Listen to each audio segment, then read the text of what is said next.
క్రీస్తునందు ప్రియులారా, మీకు శుభములు వందనములు తెలియజేస్తున్నాను. అనుదిన ధ్యానమునకు స్వాగతం. ఋతు గ్రంథము 1వ అధ్యాయం ఈ దినం మన ధ్యానాంశంగా ఉంది. న్యాయాధిపతులు ఏలిన దినములలో దేశములో కరువు కలగగా యూదా బెత్లెహేము నుండి ఒక మనుష్యుడు తన భార్యను తన 2 కుమారులను వెంట పెట్టుకొని మోయాబు దేశమున కాపురమునుటకు వెళ్ళెను. అతని పేరేమో ఎలీమెలకు, అతని భార్య పేరేమో నయోమి. అతని 2 కుమారుల పేర్లు మహులోను, కిలియోను. బెత్లెహేము నుండి వీరు మోయాబు దేశానికి వలస వెళ్తున్నారు. కారణం బెత్లెహేములో కరువు ఉన్నందున. ఇలాంటి సందర్భాలే బైబిల్లో అక్కడక్కడ కనబడతాయి. కేవలం కరువులో వీరు మాత్రమే ఒక దేశాన్ని విడిచిపెట్టి మరొక చోటికి వెళ్ళరని చెప్పలేం. కానీ కాస్త వ్యత్యాసం అయితే ఉంది. ఆదికాండం 12వ అధ్యాయంలో మీరు గమనిస్తే 10వ వచనం నుండి, అప్పుడు దేశంలో కరువు వచ్చెను, ఆ దేశంలో కరువు భారముగా ఉన్నందున అబ్రాము ఐగుప్తు దేశంలో నివసించుటకు అక్కడికి వెళ్ళెను.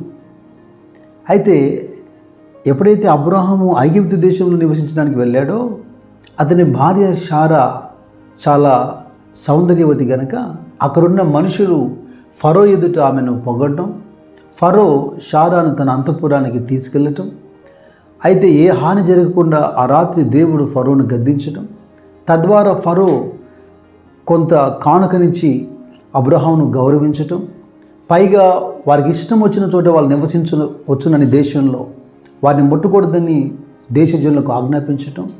దీనంతటికి గల కారణం ఆదికాండం 12వ అధ్యాయంలో 9వ వచనంలో అబ్రహాము ఒక బలిపీఠము కట్టి అక్కడ ప్రార్థన చేసి ఆ తర్వాత ప్రయాణం చేసినట్టుగా మన వచనంలో చూస్తాం. దీన్నే ప్రార్థన బలిపీఠం, ఆల్టర్ ఆఫ్ ప్రేయర్ అని కూడా మనం అంటాం. ఆ ప్రార్థనకు అబ్రహామునకు దేవుడు జవాబిచ్చాడు, ఫరో చేతుల నుంచి రక్షించాడు. ఇక అబ్రహాము కుమారుని జీవితంలో కూడా, ఇసాకు జీవితంలో కూడా మనం కరువు చూస్తాం. 26వ అధ్యాయంలో మొదటి 5 వచనాలు, ఆ దినములలో అబ్రహాము దినములలో వచ్చిన కరువు కాక మరొక కరువు ఇస్సాకు దినములలో వచ్చింది. అంటే కరువు తీవ్రత బాగా పెరిగింది.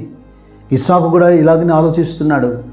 గెరారులో ఉన్నటువంటి ఫిలిష్తీయుల రాజైన అబీమెలెకు వద్దకు వెళ్ళాడు. దేవుడు అతని ప్రత్యక్షమై, నువ్వు ఐగుప్తులోనికి వెళ్ళక నేను నీతో చెప్పు దేశంలో నివసించుము, ఈ దేశమందు పరవాసివై ఉండుము, నేను నీకు తోడై ఉండి నిన్ను ఆశీర్వదిస్తానని వాగ్దానం చేశాడు. ఇక్కడ కరువులోనే విత్తనం విత్తి ఇస్సాకు సమృద్ధి పంటను కోసాడని మనం చూస్తున్నాం. కారణం తన తండ్రి అయిన అబ్రహాముకు దేవుడిచ్చిన వాగ్దానాన్ని బట్టి ఈ కరువులో దేవుడు ఇస్సాకుకు సమృద్ధినిచ్చాడు. అదే సమయంలో ఇక్కడ ఇస్సాకును అబీమెలెకు చేతిలో నుంచి దేవుడు రక్షిస్తున్నాడు. అయితే ఈ ఋతు గ్రంథంలో ఈ కుటుంబం ఎలీమెలెకు, నయోమి, మహులోను, కిలియోను మోయాబు దేశంకి వెళ్ళిన తర్వాత కొంతకాలానికి ఆమె భర్త ఎలీమెలెకు చనిపోయాడు. అయితే మోయాబు స్త్రీలను తన కుమారులకు పెళ్లి చేసింది నయోమి. 10 సంవత్సరాలు అక్కడ వాళ్ళు బ్రతికారు. ఆ 10 సంవత్సరాల తర్వాత 2 కుమారులకు పిల్లలు కలగకపోగా ఒకని వెంట ఒకరు 2 కుమారులు కూడా మరణించారు. నయోమి ఇప్పుడు భర్తను పోగొట్టుకుంది, 2 కుమారులను పోగొట్టుకుంది. పూర్తిగా విధవరాలుగా మార్చబడి మోడు బారిపోయి 3 స్త్రీలు మిగిలిపోతున్నారు, నయోమి, రూతు, ఓర్పా. భౌతికమైనటువంటి ఆలోచన కాకుండా కాస్త ఆధ్యాత్మికమైనటువంటి కోణంలో చూస్తే కాస్త మోయాబు అంటే కూడా ఏంటో మనకు తెలియాలి. లోతు సొదొమ గొమొర్రాల ప్రాంతంలో నివసించినప్పుడు దేవుడు అతన్ని బలవంతంగా బయటికి లాగి ఆ పట్టణాలని అగ్నిచేత కాల్చివేసినప్పుడు తాను నివసించడానికి ఒక చక్కటి ప్రదేశాన్ని దేవుడు అతనికి చూపిస్తే లోతు సోయర్లో నివసించడానికి భయపడి తన 2 కుమార్తెలను కూడా సోయర్ నుండి పోయి ఆ పర్వతమందు నివసించెను అని అక్కడ బైబిల్లో మనం చూస్తాం. అయితే అతని కుమార్తెల్లో పుట్టినటువంటి దుర్బుద్ధి ఏంటంటే, ఒంటరిగా మనము ఈ కొండలో నివసిస్తున్నాం, వివాహం చేసుకునే దానికి ఇక్కడ మనకి ఏ పురుషుడు లేడు కనుక మన కుటుంబాలు ఇలాగ ఉండిపోకుండా మన సంతానం కలిగినట్లుగా మన తండ్రితో శయనించి మనం సంతానం కలగజేసుకుందామని లోతుకు తెలియక, లోతుకు ద్రాక్షరసం తాపి అతడు మత్తుడై ఉన్నప్పుడు ఆ 2 కుమార్తెలు ఆ తండ్రితో పాపం చేశారు. ఈ విషయంలో లోతు నీతిమంతుడు, అతనికి ఏ విషయం కూడా తెలియదు. అలా జరిగిన తర్వాత వారిలో పెద్దది కుమారుని కని వానికి మోయాబు అని పేరు పెట్టాను. అతడు నేటి వరకు మోయాబీయులకు మూల పురుషుడిగా ఎంచబడును. ఈ మోయాబు గురించి యెషయా గ్రంథము 15వ అధ్యాయము, ఇర్మియా గ్రంథము 48వ అధ్యాయం అంతా చదివితే ఎంత భయంకరమైనటువంటి శాపవచనాలు ఆ మోయాబు మీద పలకబడ్డాయో మీకు అర్థమవుతుంది. సంఖ్యాకాండము 22వ అధ్యాయం మనం చూస్తాం కదా. దేవుని ప్రజలైన ఇజ్రాయెల్ ప్రజలు వస్తున్నప్పుడు ఈ మోయాబు రాజు బిలామును పిలుచుకొని వచ్చి ఆ దేవుని ప్రజల్ని శపించే ప్రయత్నం చేశాడు. ఇక ఈ మోయాబు గురించి ఎక్కువ ధ్యానం మనకు అవసరం లేదు. ఏదేమైనా శపించబడినటువంటి ఈ దేశంగా మనం దీన్ని చూస్తున్నాం. ఇక్కడ మీకు మాట చెప్పాలి, బెత్లెహేములో వీరు ఉన్నప్పుడు కరువు కలిగింది.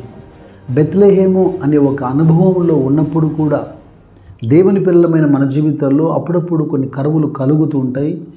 తద్వారా మనం పరీక్షించబడుతూ ఉంటాం. కరువు కలగగానే ఇలాగా తప్పుడు నిర్ణయాలు చేస్తే, అపవాదికి అవకాశం ఇస్తే ఇదిగో ఇలాగనే జీవితాలు మోడుబారిపోతాయి. దావీదు అన్నాడు కదా, కొండల తట్టు నేను కన్నులెత్తుచున్నాను, నాకు సహాయం ఎక్కడి నుండి వస్తుంది? యెహోవా వల్లనే నాకు సహాయం కలుగుతుంది. ఆయన కరువును సమృద్ధిగా చేయగలడు. ఫిలిప్పీ 4:19 ప్రకారం క్రీస్తు మహిమేశ్వరులు మీ ప్రతి అక్కరలు తీర్చబడును గాక.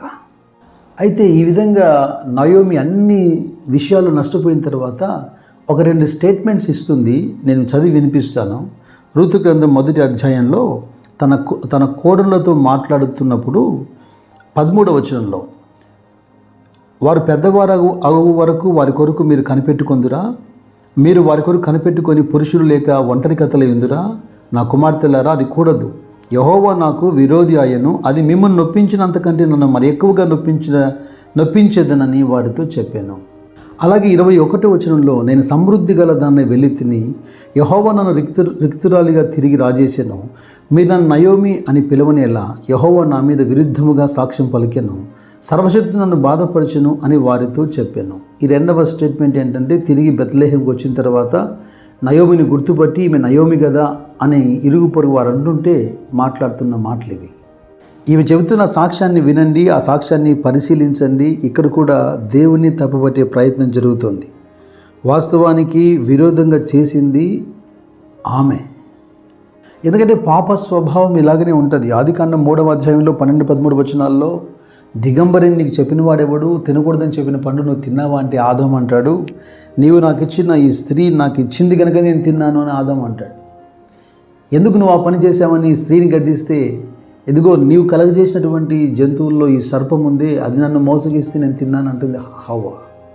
ఇలాగే మనం కూడా స్వయంకృత అపరాధాలన్నీ కూడా దేవుని మీద వేసేస్తుంటాం.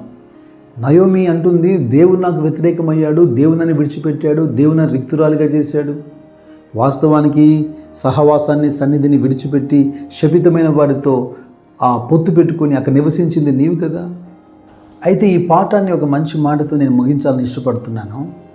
నయోమి యవ్వన కుమార్తెలైనటువంటి మీరు ముసలిదానైన నాతో వచ్చి ఎందుకు మీ జీవితాన్ని వ్యర్థం చేసుకుంటారు? తిరిగి మీరు మీ సొంత గృహాలకు వెళ్ళిపోయి వేరొక పురుషుని వివాహం చేసుకుని మీరు ఒక మంచి భవిష్యత్తు కలిగి ఉండమని పురికొల్పింది. వాస్తవంగా మంచి మాట చెప్పింది.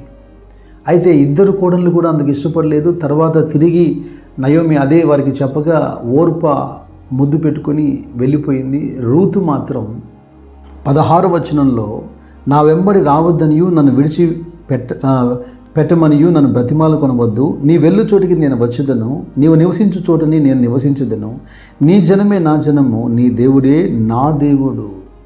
ఇక్కడ అందులో దాగి ఉన్న ఒక మాట నేను మీతో పంచుకోవాలని ఇష్టపడుతున్నాను. దేవుడు నాకు వ్యతిరేకమయ్యాడు అని నయోమి చెప్పింది. ఈ మాటే రూతు జాగ్రత్తగా వినింది. దేవుడు వ్యతిరేకమైతే సమృద్ధి కలిగిన ఈమె ఇలాగ మారిపోయింది, మోడుబారిపోయింది. ఒకవేళ ఆ దేవుడే అనుకూలమైతే మోడుబారిన జీవితం చిగురిస్తుంది కదా అన్న ఒక ఆలోచన. అందుకే నీ దేవుడే నా దేవుడు అని పలికింది. బెత్లెహేముకు రాగలిగింది. బెత్లెహేముని విడిచిపెట్టి మోయాబుకు వెళ్ళి వీరి కలయిక ఆ యవనస్తురాలకు కూడా శాపంగా మార్చబడింది. అయితే మోడుబారిన జీవితంలో ఉన్నటువంటి రూతు బెత్లెహేముకు వచ్చి దేవుని పిల్లలతో కలయిక దీవెనగా, ఆశీర్వాదంగా మారింది. శాపగ్రస్తమైంది మీ మధ్య నుండి నిర్మూలన చేస్తేనే నేను మీకు తోడై ఉంటానన్న దేవుని మాటలు యెహోషువ గ్రంథంలో మనం విన్నాం కదా. కనుక ఏ విషయంలో తొందరపడకుండా ఇరుకులో విశాలత కలుగజేసేటువంటి దేవుణ్ణి ఆశ్రయించండి, ఆయనకు మొరపెట్టండి. దేవుడు మీకు సర్వ సమృద్ధి కలగజేయును గాక. God bless you. God bless you.